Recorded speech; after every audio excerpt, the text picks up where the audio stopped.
We're reading from John's Gospel, chapters 18 and 19. After Jesus had spoken these words, he went out with his disciples across the Kidron Valley to a place where there was a garden, which he and his disciples entered. Now Judas, who had betrayed him, also knew the place, because Jesus often met there with his disciples. So Judas brought a detachment of soldiers together with police from the chief priests and the Pharisees, and they came there with lanterns and torches and weapons. And then Jesus, knowing all that was to happen to him, came forward and asked them, "Whom are you looking for?" They answered, "Jesus of Nazareth." And Jesus replied, "I am he." Judas, who had betrayed him, was standing with them. And when Jesus said to them, "I am he," they stepped back and fell to the ground. Again he asked them, "Whom are you looking for?" And they said, "Jesus of Nazareth."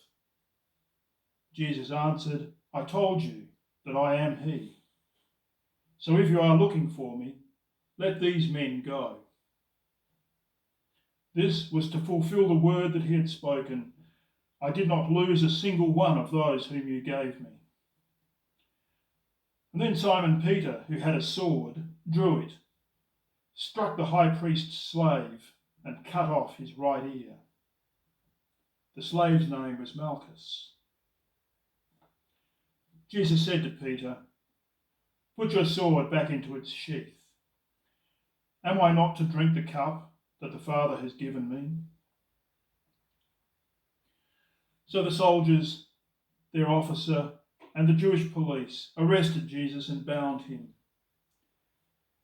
First, they took him to Annas, who was the father-in-law of Caiaphas, the high priest that year. Caiaphas was the one who had advised the Jews that it was better to have one person die for the people.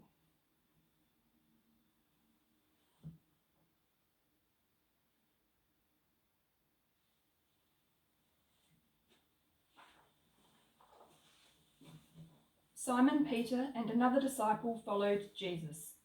Since that disciple was also known to the high priest, he went with Jesus into the courtyard of the high priest. But Peter was standing outside the gate. So the other disciple, who was known to the high priest, went out, spoke to the woman who guarded the gate, and brought Peter in. The woman said to Peter, "You are not also one of this man's disciples, are you?" He said, "I am not." Now the slaves and the police had made a charcoal fire because it was cold, and they were standing around it, warming themselves. Peter was also standing with them and warming himself. Then the high priest questioned Jesus about his disciples and about his teaching. Jesus answered, "I have spoken openly to the world. I have always taught in synagogues and in the temple, where all the Jews come together. I have said nothing in secret. Why do you ask me? Ask those who heard what I said to them. They know what I said." When he had said this, one of the police standing nearby struck Jesus on the face, saying, "Is that how you answer the high priest?" Jesus answered, "If I have spoken wrongly, testify to the wrong. But if I have spoken rightly, why do you strike me?" Then Annas sent him bound to Caiaphas, the high priest. Now Simon Peter was standing and warming himself. They asked him, "You are not also one of his disciples, are you?" He denied it and said, "I am not." One of the slaves of the high priest, a relative of the man whose ear Peter had cut off, asked, "Did I not see you in the garden with him?" Again Peter denied it, and at that moment the cock crowed.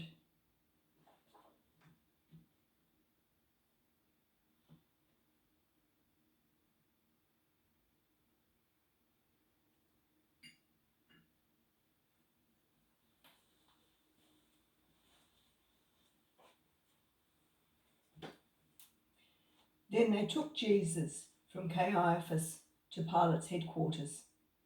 It was early in the morning.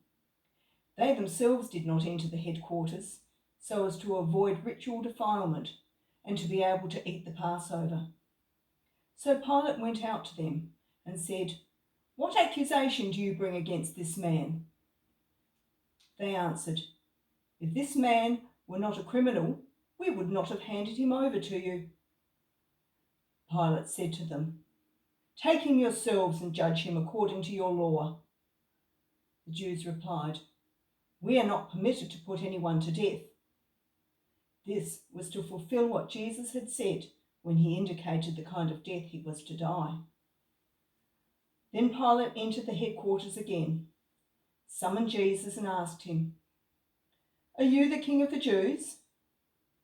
Jesus answered, "You do not ask this on your own, or did others tell you about me?" Pilate replied, "I am not a Jew, am I? Your own nation and the chief priests have handed you over to me. What have you done?" Jesus answered, "My kingdom is not from this world.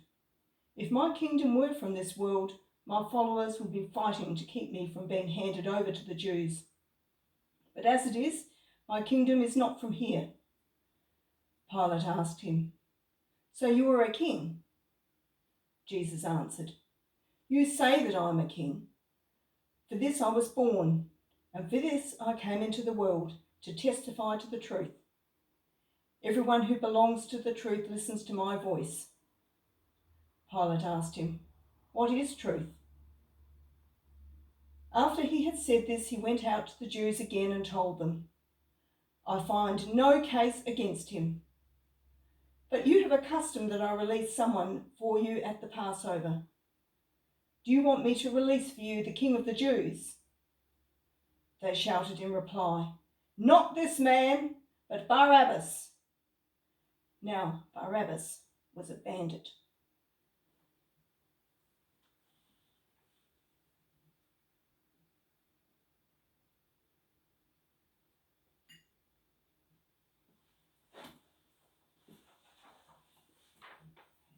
And Pilate took Jesus and had him flogged. And the soldiers wove a crown of thorns and put it on his head, and they dressed him in a purple robe. They kept coming up to him, saying, "Hail, King of the Jews!" and striking him on the face. Pilate went out again and said to them, "Look, I am bringing him out to you to let you know that I find no case against him." So Jesus came out, wearing a crown of thorns and a purple robe. Pilate said to them, "Here is the man." When the chief priests and the police saw him, they shouted, "Crucify! Crucify him!" Pilate said to them, "Take him yourselves and crucify him. I find no case against him." The Jews answered him, "We have a law, and according to that law he ought to die, because he is claimed to be the Son of God." Now when Pilate heard this, he was more afraid than ever. He entered his headquarters again and asked Jesus, "Where are you from?" But Jesus gave him no answer. Pilate therefore said to him, "Do you refuse to speak to me? Do you not know that I have the power to release you and the power to crucify you?" Jesus answered him, "You would have no power over me unless it had been given you from above. Therefore, the one who handed me over to you is guilty of a greater sin." From then on, Pilate tried to release him, but the Jews cried out, "If you release this man, you are no friend of the emperor. Everyone who claims to be a king sets himself against the emperor." When Pilate heard these words, he brought Jesus outside and sat on the judge's bench at a place called the Stone Pavement, or in Hebrew, Gabbatha. Now it was the day of preparation for the Passover, and it was about noon. He said to the Jews, "Here is your king." They cried out, "Away with him! Away with him! Crucify him!" Pilate asked them, "Shall I crucify your king?" The chief priests answered, "We have no king but the emperor." Then he handed him over to them to be crucified.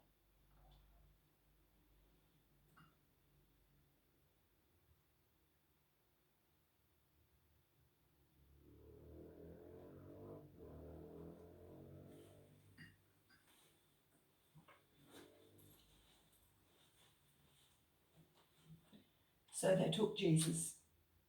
and carrying the cross by himself, he went out to what is called the place of the skull, which in Hebrew is called Golgotha. There they crucified him, and with him 2 others, one on either side, with Jesus between them. Pilate also had an inscription written and put on the cross. It read, "Jesus of Nazareth, the King of the Jews." Many of the Jews read this inscription because the place where Jesus was crucified was near the city, and it was written in Hebrew, in Latin, and in Greek. Then the chief priests of the Jews said to Pilate, "Do not write, the King of the Jews, but this man said, 'I am King of the Jews.'" Pilate answered, "What I have written, I have written."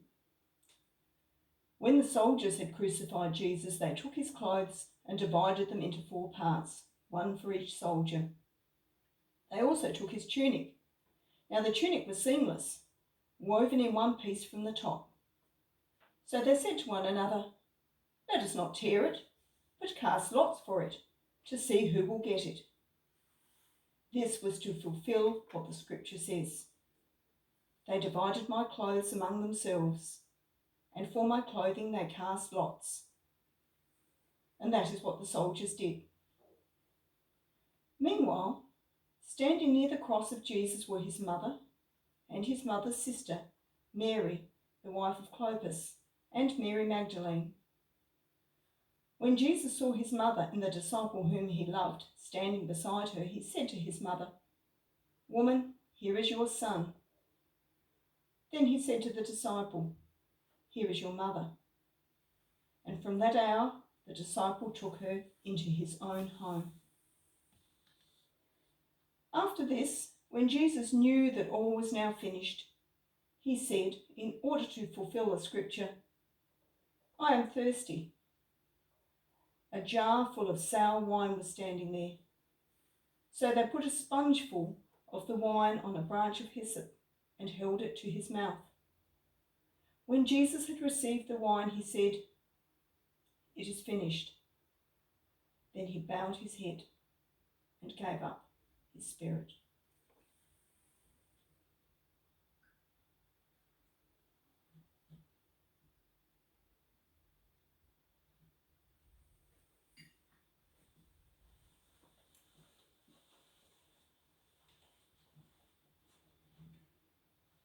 Since it was the day of preparation, the Jews did not want the bodies left on the cross during the Sabbath, especially because that Sabbath was a day of great solemnity. So they asked Pilate to have the legs of the crucified men broken and the bodies removed. Then the soldiers came and broke the legs of the first and of the other who had been crucified with him. But when they came to Jesus, they saw that he was already dead. They did not break his legs. Instead, one of the soldiers pierced his side with a spear, and at once blood and water came out. He who saw this has testified, so that you may also believe. His testimony is true, and he knows that he tells the truth. These things occurred so that the scripture might be fulfilled, "None of his bones shall be broken." And again, another passage of scripture says, "They will look on the one whom they have pierced." After these things, Joseph of Arimathea, who was a disciple of Jesus, though a secret one because of his fear of the Jews, asked Pilate to let him take away the body of Jesus. Pilate gave him permission, so he came and removed his body. Nicodemus, who had at first come to Jesus by night, also came, bringing a mixture of myrrh and aloes, weighing about 100 pounds. They took the body of Jesus and wrapped it with the spices in linen cloths, according to the burial custom of the Jews.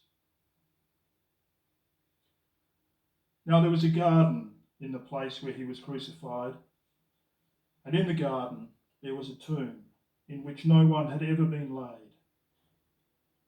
And so, because it was the Jewish day of preparation, and the tomb was nearby, they laid Jesus there.